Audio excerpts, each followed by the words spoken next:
তাপপ্রবাহে জনজীবন অতিষ্ঠ। এ নিয়ে বিস্তারিত জানাতে চট্টগ্রাম থেকে যোগ দিচ্ছেন সহকর্মী শেখ জায়েদ। জায়েদ, বন্দরনগরীতে এই গরমে জনজীবনে কি প্রভাব পড়ছে? স্বাস্থ্য সুরক্ষায় চিকিৎসকদের পরামর্শ কি?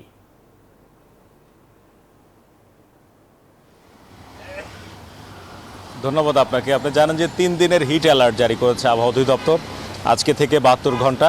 তবে চট্টগ্রামের জন্য সুসংবাদ আছে, আগামীকাল বৃষ্টি হতে পারে বা আজকেও বৃষ্টি হতে পারে এমনটি বলা হয়েছে। এই মুহূর্তে কিন্তু চট্টগ্রামে বাতাস আছে, সাথে প্রচণ্ড রোদ। গত কয়েকদিনের যে অবস্থা তাপমাত্রার 39 ডিগ্রি পর্যন্ত উঠেছে চট্টগ্রামে, 39 ডিগ্রির বেশিও হয়েছে, 40 ডিগ্রি ছুঁই ছিল।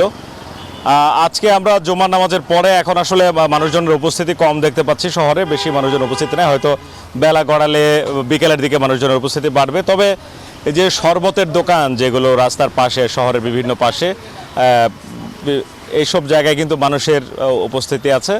বিকাশে কম খরচে ক্যাশ আউটের লিমিট বেড়ে 50,000, প্রিয় এজেন্টও 2টা। কারণ এইরকম অসহনীয় গরমের মধ্যে একটু শান্তি পেতে মানুষজন আসলে, যদিও এগুলো স্বাস্থ্যকর কিনা সেটি নিয়ে প্রশ্ন আছে, কিন্তু এত গরম এর মধ্যে আসলে একটু শান্তির জন্য মানুষজন যেটি পাচ্ছেন হাতের কাছে শরবত হিসাবে সেটি কিন্তু খাচ্ছেন।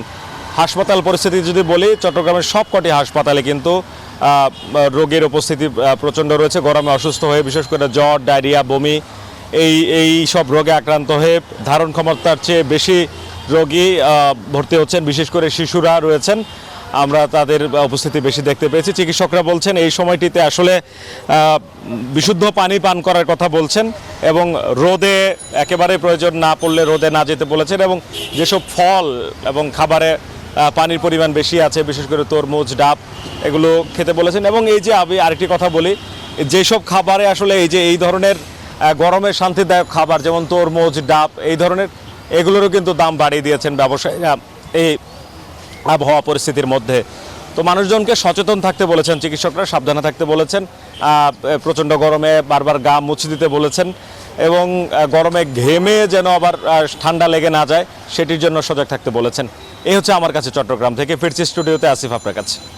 জায়েদ, আপনাকে ধন্যবাদ।